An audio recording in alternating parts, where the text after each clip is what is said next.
What if I told you that the planet you call home is still mostly unknown to you?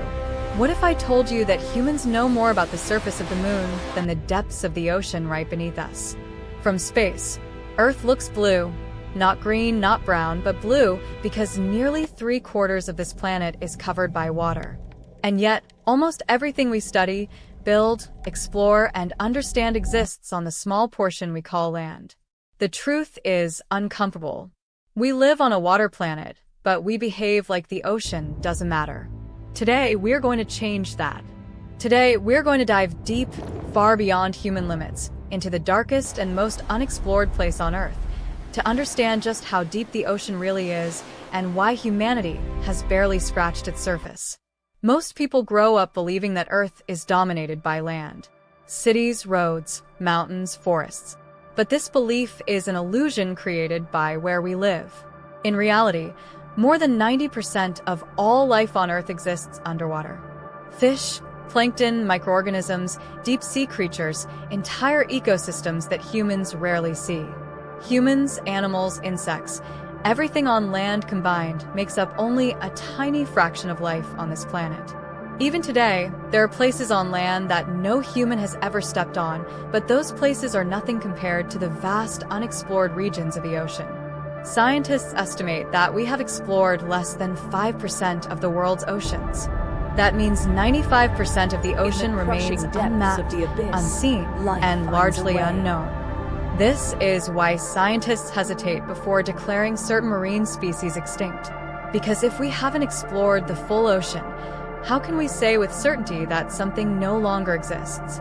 When people imagine ocean exploration, they picture scuba divers swimming freely among coral reefs or exploring shipwrecks deep underwater. Movies make it look effortless, but the reality is far more dangerous. Most recreational scuba divers are limited to around 40 meters. Even professional divers rarely go beyond 100 meters without specialized equipment. Beyond that depth, the ocean becomes hostile to the human body. The reason is not darkness, and it is not sea creatures. The real enemy is pressure. At the surface of the ocean, your body experiences 1 atmosphere of pressure. You don't feel it because your body evolved to live under it. But water is heavy, much heavier than air.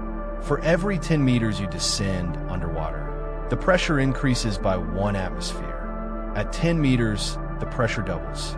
At 100 meters, it becomes 10 times greater than what your body is designed to handle. This pressure compresses everything inside you that contains air. Your ears, your sinuses, your lungs. If this pressure is not equalized properly, it leads to a condition known as barotrauma. Ear barotrauma can rupture your eardrum. Sinus barotrauma causes intense pain and swelling. Lung barotrauma is the most dangerous, as it can tear lung tissue and cause air to enter the bloodstream, leading to instant death. This is why divers train for years to learn proper breathing techniques and pressure control. Underwater, a single mistake is enough to end your life. Despite these risks, some humans have pushed their bodies to extreme limits. Free divers, who dive without oxygen tanks, rely only on a single breath of air. One of the most famous among them was Herbert Nitsch. He descended to depths that most people believed were impossible for a human to survive. He broke world records, but his body paid a heavy price. After one dive, he suffered serious injuries that left him hospitalized for months. He survived, but his story is a reminder that the human body is not built for the deep ocean. And even his incredible achievement barely touched the true depths of the sea. Scientists divide the ocean into layers, each one more hostile than the last. The top layer is the sunlight zone, where sunlight can still penetrate the water. This zone extends to about 200 meters and supports most marine life. Plants and algae can perform photosynthesis here, creating the foundation of the ocean food chain. Below this lies the twilight zone, stretching from 200 to 1,000 meters. Here, sunlight fades rapidly. Colors disappear. Red is the first to vanish, followed by yellow and green, until everything turns blue and then black. The temperature drops and the pressure becomes immense. And yet, every night, billions of creatures migrate upward from this darkness to feed, near the surface. This daily movement is the largest migration on Earth, and most humans are completely unaware that it happens. Beyond 500 meters, humans can no longer survive without advanced technology. The pressure at this depth is more than 50 times greater than at the surface. Even many submarines are not designed to go this deep.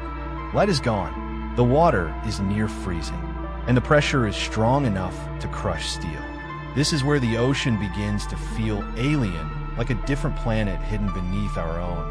In recent years, the dangers of deep-sea exploration became tragically clear with the Titan submersible incident. A vessel designed to take people to the wreck of the Titanic experienced a catastrophic failure during its descent. There was no explosion, no dramatic warning. At extreme depths, pressure does not destroy slowly. It acts instantly. The submersible imploded in a fraction of a second. In the deep ocean, there is no room for error.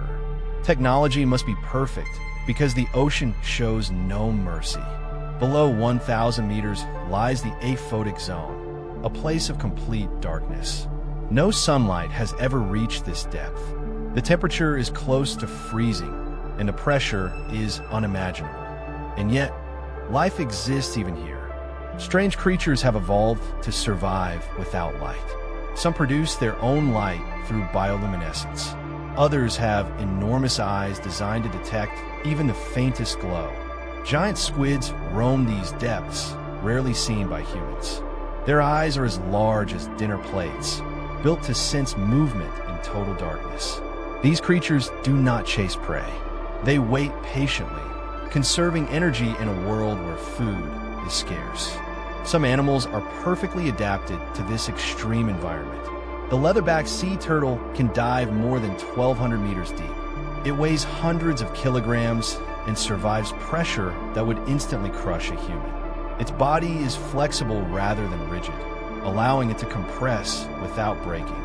Then there's the sperm whale, one of the deepest diving mammals on Earth. It could descend more than 2,000 meters in search of food. In these depths, it encounters one of its greatest rivals, the colossal squid.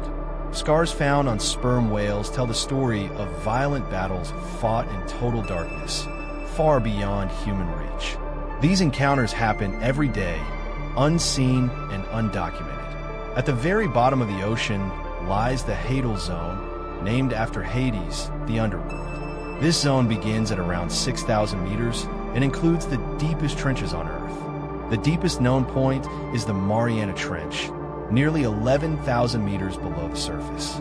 If Mount Everest were placed inside it, the mountain would still be submerged by more than a mile of water. Only a handful of humans have ever reached this depth, and they did so inside specially designed submersibles. The pressure here is more than 1,000 times greater than at the surface. Yet even here, scientists have discovered life. Microorganisms, crustaceans, and strange fish that have adapted to conditions once thought impossible for life. So why haven't we explored more of the ocean? The answer is simple. It is expensive, dangerous, and technologically demanding. Space may seem more hostile, but the deep ocean is far more unforgiving. In space, you deal with vacuum and temperature. In the deep ocean, you deal with crushing pressure that destroys almost everything humans build. Every expedition costs millions of dollars, and every dive carries enormous risk. And yet, the ocean holds answers to questions we haven't even thought to ask. New species, new medicines, clues about the origins of life itself. The ocean is not just water. It is history, it is mystery, it is a living world that has existed for billions of years, long before humans appeared. And even now, it remains largely untouched by us. We like to believe that humanity has conquered Earth, but the truth is humbling. The deepest parts of our planet are still in control of nature, not humans. So the next time you look at the ocean, remember this. Beneath those waves lies a world more vast than all continents combined. A world that watches silently as humans live their lives on the surface, unaware of what exists below. We are visitors on this planet, not masters of it. And the ocean is a reminder that there are still places where human dominance ends. We have explored the skies. We have reached the moon. But the greatest mystery of Earth is still right here, beneath the waves.